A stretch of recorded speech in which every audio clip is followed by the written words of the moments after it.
আসসালামু আলাইকুম dear student, প্রতিবারের মতো আমরা আজকে আবার হাজির হয়েছি জীববিজ্ঞানের অন্য একটা নতুন টপিক নিয়ে। আমাদের আজকের টপিক দৃঢ়তা প্রদান এবং চলন। আমি Ziam Rakib. So let's start. আমরা বোর্ডে দেখতে পাচ্ছি আমাদের আজকের টপিক দৃঢ়তা প্রদান এবং চলন। তার আগে আমরা যেটা জানতে চাচ্ছি সেটা হচ্ছে এই টপিকটাতে সব কিছু হচ্ছে আমাদের অস্থি নিয়ে, অর্থাৎ আমাদের বোনস আর তরুণ অস্থি নিয়ে। আমরা আশা করি জানি আমাদের অস্থি কী, এবং চলন হচ্ছে আমরা যে চলতে পারি এই অস্থি এবং মাসল, এই জিনিসগুলোর সমন্বয়ে এটাই হচ্ছে আমাদের চলনের কার্যক্রম। সো আমরা এখন যেটা দেখব আমাদের বইতে যে টপিকসগুলো আছে সেই টপিকসগুলো এক নজরে আমরা দেখি। মানব কঙ্কালের সাধারণ পরিচিতি, সেখানে আমরা দেখব বহি কঙ্কাল আর অন্তঃকঙ্কাল, দৃঢ়তা প্রদান এবং চলন, ভূমিকা, অস্থি, তরুণ অস্থি এবং আমাদের অস্থির সন্ধি, মানে যাকে আমরা বলে থাকি জয়েন্ট, আর হচ্ছে পেশি, লিগামেন্ট, টেন্ডন। প্রথমে আমরা যদি চলে যাই মানব দেহের কঙ্কালের পরিচিতি, আমরা প্রথম যেটা জানি আমাদের দেহে একজন প্রাপ্তবয়স্ক মানুষের দেহে অস্থি আছে 206টা। আর যখন একটা নিউ বর্ন বেবি, অর্থাৎ আজকে সদ্য জন্মগত একটা বাচ্চা, তার দেহে অস্থি থাকে হচ্ছে 300টা। উল্টা না? ওকে, নো প্রবলেম। এটা আল্লাহ তাআলার সৃষ্টি। ছোটো বাচ্চাদের থাকে 300টা, এবং হচ্ছে যখন প্রাপ্তবয়স্ক মানুষ হয় তখন হচ্ছে 206টা। অর্থাৎ এই 300টা বোনস আস্তে আস্তে ফিউজ হয়ে একটার সাথে কানেক্টেড হয়ে এত শক্তিশালী একটা দৃঢ়তা প্রদান করে থাকে। এই কারণে আস্তে আস্তে বোনসের সংখ্যা কমে যায়। এখন আমরা যদি দেখি আমাদের এই কঙ্কালের মধ্যে আছে আমাদের একবারে ব্রেইনের চারপাশ থেকে যে শুরু করে আমাদের কঙ্কালের বাইরে ভিতরে সব অংশে আমাদের কিন্তু এই অস্থি বা কঙ্কাল জিনিসটা আছে। আমরা যদি দেখি বহিঃকঙ্কাল জিনিসটা কি, বহিঃকঙ্কাল হচ্ছে যেগুলো আমরা বাইরে থেকে দেখতে পাই, যেমন আমাদের হাতের নখ, আমাদের হাতের নখ, চুল ইত্যাদি। আর আমরা যদি দেখি অন্তঃকঙ্কাল, যেগুলো আমরা দেখতে পাই না, অর্থাৎ আমরা কিন্তু ফিল করি যে আমাদের কঙ্কাল আছে। যেমন সাপোজ এখানে আমরা ফিল করতেছি শক্ত কিছু একটা আছে, এখানে শক্ত কিছু একটা আছে, আমাদের হাতে শক্ত কিছু একটা আছে, এই যে একটা বের হয়ে আছে, এগুলো কিন্তু সবই হচ্ছে কঙ্কাল, অন্তঃকঙ্কাল। কিন্তু আমরা চামড়ার বা মাংসপেশির কারণে এগুলো আমরা দেখতে পাই না। এখন আমরা যদি যাই আমাদের নেক্সট টপিক, সেটা হচ্ছে দৃঢ়তা প্রদানে এবং কঙ্কালের ভূমিকা।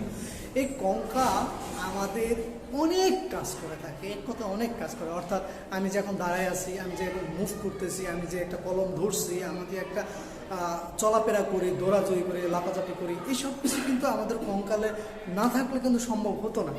এখন আমরা যদি আস্তে আস্তে যাই এদের মধ্যে, সেটা হচ্ছে আমাদের এই কঙ্কাল আমাদের প্রথমে হচ্ছে একটা গঠন দান করা থাকে, যাকে আমরা বলি স্ট্রাকচার। যেমন আমাদের একটা বিল্ডিং তৈরি করতে গেলে আমাদের ভিতরে আমরা কি করে থাকি, রড দিয়ে থাকি, রড দিয়ে একটা স্ট্রাকচার তৈরি করে থাকি। সেম আল্লাহ তাআলা আমাদের অঙ্গের মধ্যে এরকম কঙ্কাল দ্বারাই আমাদের একটা স্ট্রাকচার দিয়ে থাকে। দেন আমরা যদি দেখি আমাদের এই কঙ্কালের মাধ্যমে আমরা কি করে থাকি, আমাদের দেহের ওজন বহন পাস করে থাকি নিচে, কিংবা আমার মাথায় যদি একটা বোঝা নিয়ে থাকি, সেই বোঝার কিন্তু এই কঙ্কালের মাধ্যমে আস্তে আস্তে বেয়ে বেয়ে আমাদের গ্র্যাভিটির দিকে চলে যাচ্ছে। দেন আমরা যদি দেখি আমরা যে নড়াচড়া, এই যে আমি এখন বুঝ করতেছি, আমি যে চলি, বা আপনারা যে খেলেন, চলাফেরা করেন, এইগুলো কিন্তু আমাদের কঙ্কালে কাজ। এখন আমরা যদি দেখি আমাদের দেহে আমাদের দেহে রক্তকণিকা উৎপন্ন করে কিন্তু এই কঙ্কালে। হ্যাঁ, আমাদের এই রক্তকণিকা, আমাদের লোহিত রক্তকণিকাগুলো উৎপন্ন হয়ে থাকে আমাদের অস্থি মজ্জা থেকে, অর্থাৎ কঙ্কালের ভিতরে যে একটা মজ্জা আছে সেই অস্থি মজ্জা থেকে উৎপন্ন হয়ে থাকে। আমরা দেখবো যখন আমরা গরু নলা টলা এগুলো খেতে যাই, তখন ভিতরে দেখবো যে একটা কিছু একটা অংশ থাকে নলার ভিতরে। হ্যাঁ, এইগুলো খেতেও অনেক মজা, কিন্তু এইগুলো থেকেই আমাদের তৈরি হয়ে থাকে আমাদের এই লোহিত রক্তকণিকাটা। এখন আমরা যদি আবার দেখি যে বিভিন্ন ধরনের খনিজ লবণগুলো কিন্তু আমাদের কঙ্কালে থাকে, যেমন আমাদের ক্যালসিয়াম থাকে। আমরা অনেক সময় শুনি যে আমাদের ক্যালসিয়ামের সমস্যার কারণে আমার ব্যথা হচ্ছে, বা ডাক্তাররা অনেক সময় বলে যে আপনার ক্যালসিয়ামের সমস্যা আছে। এইগুলো কিন্তু এই খনিজ পদার্থগুলো কিন্তু দিয়ে থাকে আমাদের এই যে আমাদের এই কঙ্কালের ভূমিকা হিসেবে কাজ করে।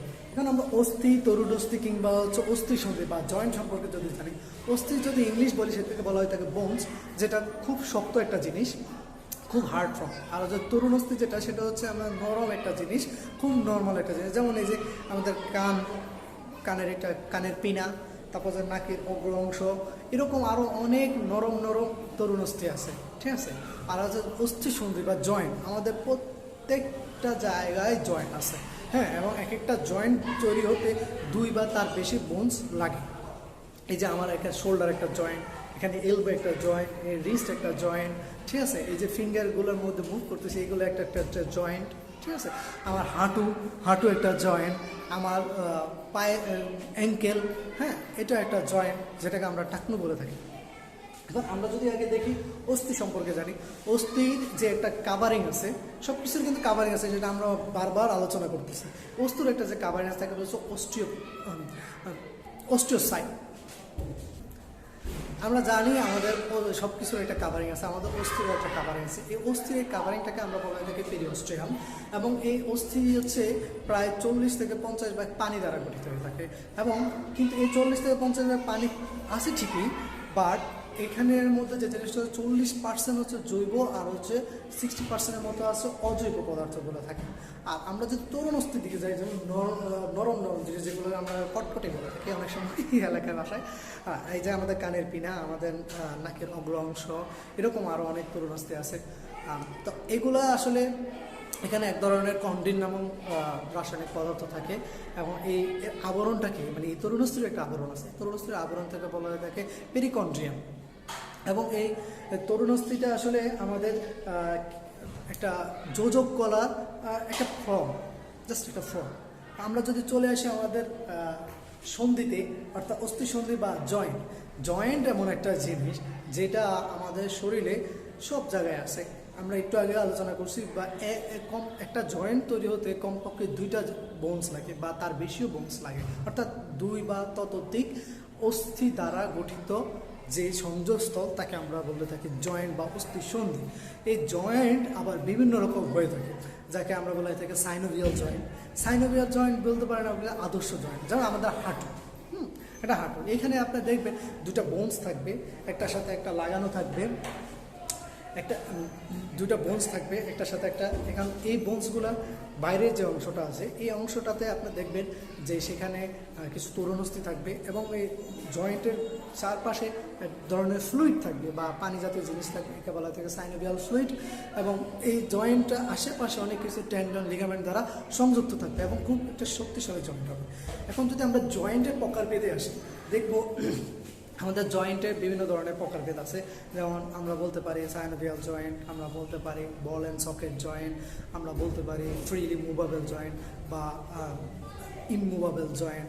হ্যাঁ, এখানে আপনাদের বইতে যে এরকম বাংলা একবারে লেখা আছে, সেগুলো যদি আমরা বলতে চাই, এই ঈষৎ সন্ধি, অস্থি সন্ধি, কিংবা হচ্ছে আমাদের পূর্ণ নড়াচড়া করতে পারি এরকম সন্ধি, আবার বলা হয় তাকে বল অ্যান্ড কঠোর, যেগুলো আমি অলরেডি ইংলিশে ফর্ম করে দিয়েছি।